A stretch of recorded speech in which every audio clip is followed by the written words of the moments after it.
Hey, Don Williams here with AO in this month's mentor session. And so here we go. I'm going to answer a couple of questions. This first question is from Carrington. And here's the question. How can I make a loyalty program effective for my business?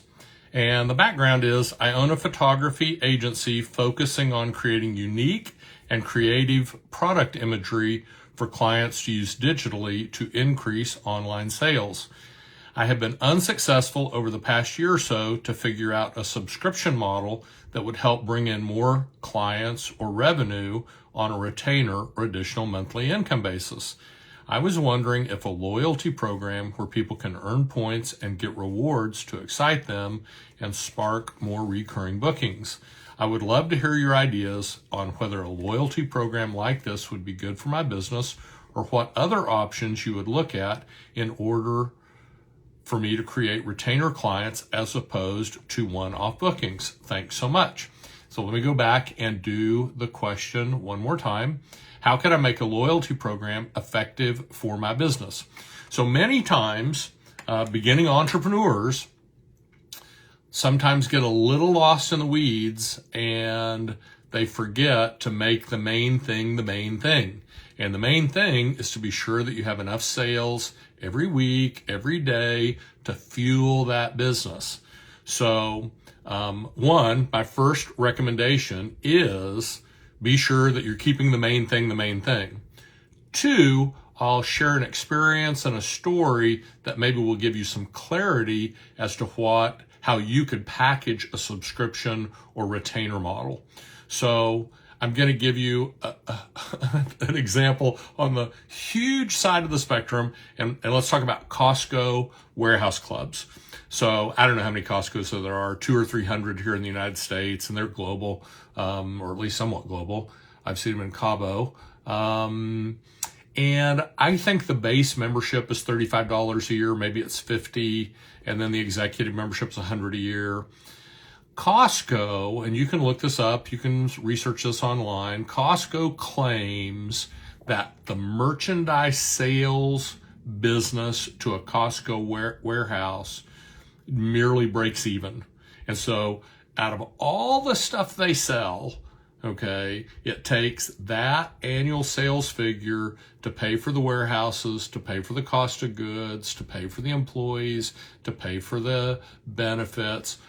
Everything they sell, okay, product and service-wise, it takes all of that revenue just to break even, okay? However, in their business, the model they built, that membership fee, that $35 or $50 or $100, that is pure margin. And so, and that's not uncommon in membership and subscriptions, is that they look to deliver the product or service close to cost, but the membership piece, that's all margin. So, potentially in a photography business, and I don't know the exact economics on how it would work for you, but potentially you could offer a membership program at X dollars a month that gave a 25% discount on services beneath your retail price. And so I'll share that with you, but I'm still going to go back to my first comment, keep the main thing the main thing. And the main thing is, am I selling enough today and this week to fuel this business for growth? Great question. Thank you. So here's another question, second question, follow-up question from Carrington. And the question is, how would you try and sell multiple services to one client? Great question. And here's the background. I own a photography agency. We know that. And even though product photography is my core service, I see clients that also need and want content strategy help as well. And this could be good for my business to add this fee to my services and deepen the relationship with them. How would you approach selling them strategy sessions as well as the product photography without losing out on the photography revenue? I don't want to lose out on that revenue, but I see a need for strategy. And I would tell you this, I agree. I think most people who do have video or still graphic assets probably need some help with strategy on how to deploy those assets. So go back to the question, how would you try and sell multiple services to one client? So here's a real simple way. Think back to, I think it was McDonald's hamburgers. McDonald's restaurants was originally named McDonald's hamburgers, and way back in the day, they originated the fries with that close. And so people would order a hamburger and they would just naturally say, would you like fries with that? And just by merely asking the question, every time somebody ordered a hamburger or cheeseburger, okay, I don't know, 50, 60, 70% of the people said, sure, I'll take fries with that. And that can go back even further. Zig Ziglar used to tell a story about a malt, an ice cream counter in a department store. So this is way back, 80, 100 years ago. And when you ordered a malt, they would ask, did you want a raw egg in that? Now, I don't know why anybody would want a raw egg in that, but they did. And they charged a nickel for the egg. Well, back then eggs were probably a nickel a dozen. And so that was a very high margin upsell. So you're already buying something and I'm selling you something else to where I'm getting I was going to get $1, now I'm going to get $1 and a nickel. So here's, I think, a decent way to do that for the photography business. One, sell the photography. Don't get confused trying to sell 2 or 3 things. Sell the photography. And as you're completing the sale, as you're consummating the sale, mention, hey, by the way, we also do content strategy. And so normally that's $100, okay, for a 1-hour consultation or whatever your pricing is, doesn't matter. But because you're a photography client, I would do that for only $25, okay, some really significant discount. And then the question, would you like to go ahead and add that? And what you'll find is that 50, 60, 70% of the people will say, sure, I want to do that too. And so even though you're kind of positioning it as a loss leader, look at it like this. You're really charging $25 or whatever you're going to charge for the opportunity to pitch them on something else. And that's a lot better than buying leads, which is money out of your pocket, for the opportunity to pitch. Now they're paying you for the opportunity to pitch. So it's a win-win at a couple different levels. Great question. Hope that helps. You can always reach out to me one-on-one if you want deeper follow-up. Okay, next question. Got to get my glasses on here, is for Brad.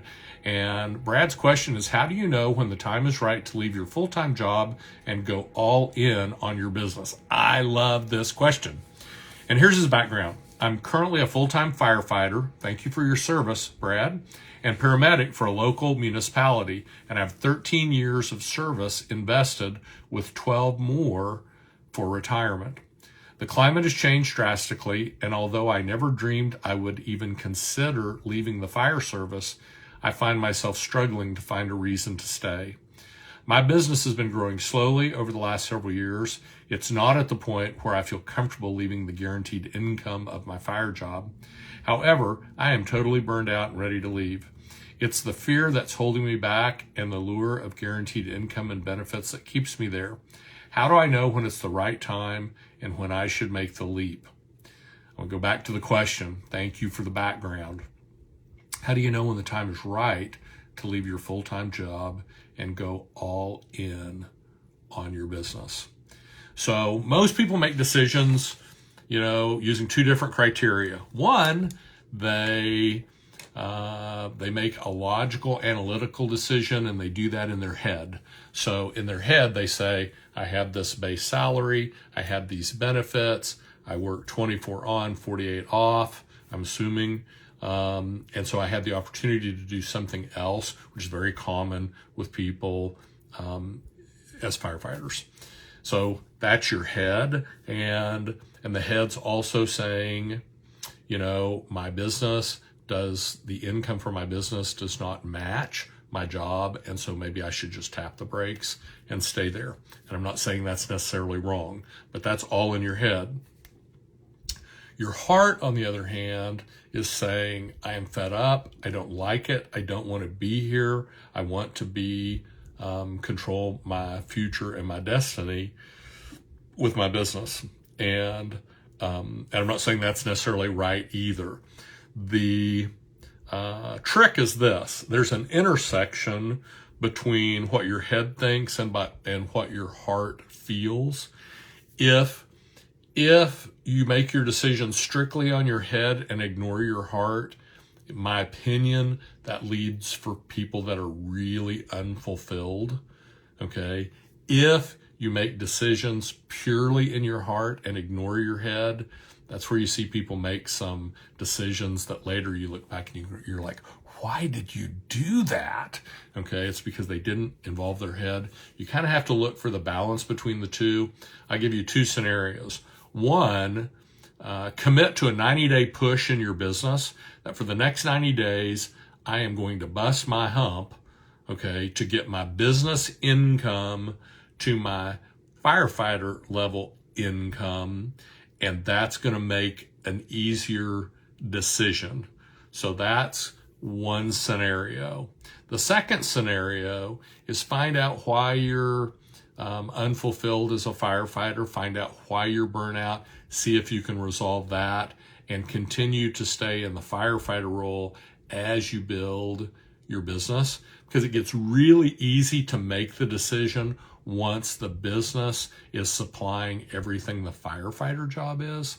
And then keep this in mind, entrepreneurs, and I'm a 36-year entrepreneur, founded a dozen companies. Entrepreneurs are the kind of people who will work 80 hours a week for themselves for nothing, as opposed to working 40 hours a week for somebody else for something. And so you want to be sure that you have a good balance between your head and your heart, okay, and so that you're making the best decision. And then you also have to realize, on decisions, even excellent decisions sometimes do not have excellent outcomes. And entrepreneurs know that. We know that we're going to fail. We're going to do the wrong thing a certain percentage of the time. And so the trick is don't do big things wrong. And so when you do fail forward, learn from your mistake, and go on down the road. Good luck with that, Brad. And again, thank you for your service. Next question's from Kelly. Kelly asks, what things would you recommend I do to help me better manage my time? Wow, what a great question. She's in the excavation, or he, Kelco is an excavation company specializing in trenching, site prep, road work, aggregate hauling, and heavy equipment operations, including forestry, land clearing, and most earthwork operations. I'm looking for the most effective way to manage my daily task. Business, family time, personal growth time, and me. I have a daily, monthly planner, but I'm thinking there has to be a more effective way to manage my time. I feel like I should be more productive. And so go back and repeat the question. What things would you recommend I do to help me better manage my time? So great question, and time management is critical to the success of any business and actually the success of you as a family person and as a personal person. So one, and this is really going to be on mindset, is realize that each day, when you woke up today, you were given 86,400 seconds, which is the number of seconds in a day. And if you woke up this morning and your bank sent you a text and said, hey, you got a $86,400 deposit, and you have to spend the $86,400 a day. If you don't spend it, you cannot roll it over till tomorrow. And so what would you go buy? And most people the first day, they have an answer. I'd go buy a new BMW. I'd go buy a new pickup. I'd go pay my kids' private school tuition for a couple of years, whatever it is. But they would have an answer. And so the second day you wake up and you have a text from your bank, you have another $86,400. And again, the same stipulation. You got to spend it today. What you don't spend, you can't roll over. And most people can figure out what to do the second day.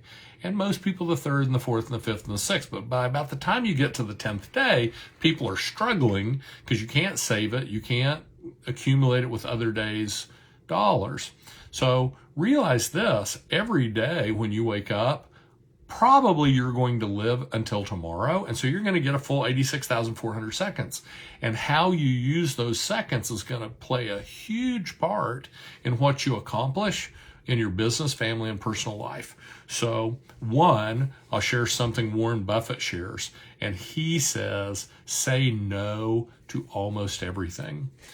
Entrepreneurs, as a rule, are people who say yes. Can you help with this? Can you help with that? Can you help with this? Can you help with that? And the answer is always yes, yes, yes, yes, yes. And then they find themselves overcommitted and doing a less than excellent job at whatever they are doing.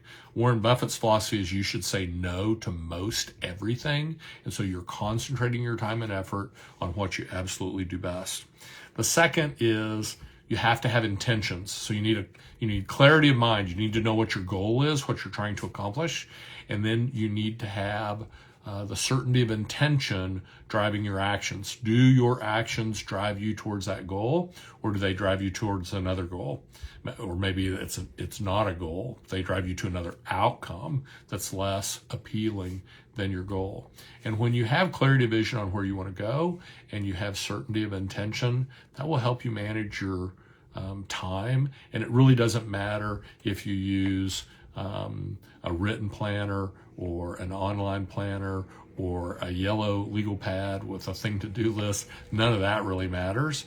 The method is flexible, but the principle is firm. Realize you have a limited amount of time. You can only do so much excellently, and you should only work in that area where you can perform excellently. Great question, Kelly. I think I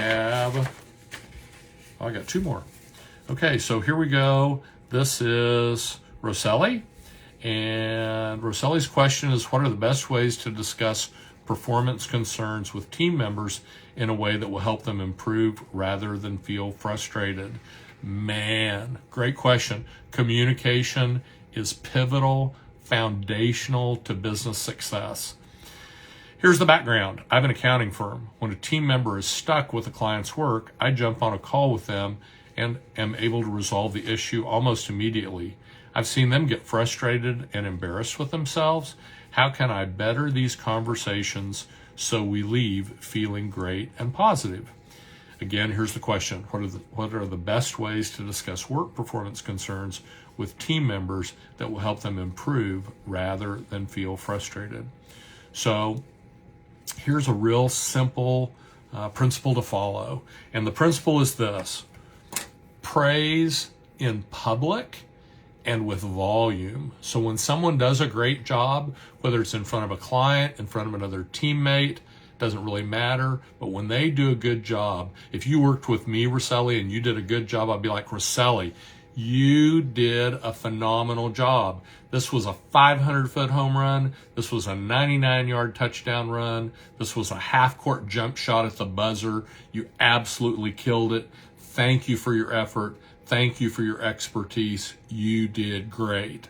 And you may think I'm overdoing it, but I'm not overdoing it. That's how you should praise teammates in public, whether it's in front of other teammates or in front of clients or both. If you have to reprimand, here's how you do that. You do that in private. You never do that in front of anybody. And you do it in a way that you would want it done to you. So I'll just use you again, Rosselli. So Rosselli, on this particular project, when you did this, this, and this, I think you know that if you had done it this way, and this way, that would have been optimum. And so I just want you to take this conversation as a coaching session going forward. Okay, I always want you to look not for the specific better way to do it, but I want you to look for the best way to do it, okay? Because you're smart enough, you can do it. And if you have a question, just ask, okay? I'd much rather prevent the problem than solve the problem. And so, not mad, you're not in trouble, okay? Coaching session only, okay? So you're your communication style is very neutral, which allows people to keep their pride. If you crush their pride, you crush their spirit, and you will get less than the very best they have to offer you and your company. Great question, Rosselli. Thank you. Last question, Leanna. Leanna says, how do I find money to pay for things as a new business owner? Cash flow is super tight. We just don't have money for certain things like websites, marketing, etc. Here's the background of the question. I've been trying to pay for things as a new business owner when cash flow is super tight, and we just don't have money for certain things like websites, marketing, etc. The background, I've been trying to set up the website myself, but it's been very difficult. I've checked YouTube how to video tutorials, etc., but it's far too confusing for me. I've looked into Fiverr, but I'm hesitant. I know I need a better e-commerce website and some other things for the business in order to grow sales, but I feel stuck knowing how to get it done and pay for it. What do you do to find money to pay for things in the beginning? Great question. So how do I find money? I'm going to repeat the question. How do I find money to pay for things as a new business owner when cash flow is super tight and we just don't have money for certain things like websites and marketing? So one, got to find money for marketing, or got to find time, or got to find energy to market that doesn't cost much. There's some great books out there called Guerrilla Marketing, not gorilla like the animal G-O-R, but gorilla like fighters, G-U-E-R, and they talk about how to market with little to no money. And even people that have huge budgets, Ty Lopez does a thing that he calls parking lot marketing. And so literally when he has an idea on something, he stops 10 or 15 people in a parking lot and says, hey, can I ask your opinion on something? And that way he gets kind of a random slice. That costs nothing but a few minutes of time. So got to find time for marketing. If we're not marketing, we're not selling. And if we're not selling, we're not going to succeed. It's as simple as that. Look at college football teams that score 50 points a game. So I'm a big Oklahoma Sooner fan. Most times we're going to score 40 or 50 points a game. We score so much, we don't necessarily have to play defense that well, because we have the ball most of the time and we're going to score. And you making sales is kind of the same thing. If you make enough sales, other problems will just evaporate. The other question is this. So you talked about, hey, I reached out to Fiverr, but I'm hesitant. The reason people are hesitant to pull the trigger on stuff like that is because they're afraid they're going to make a mistake.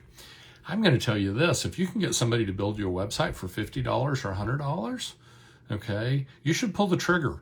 Even if it's wrong, even if you hate it, even if you pull it down as soon as it's done, okay, how much money will it cost you not having the website?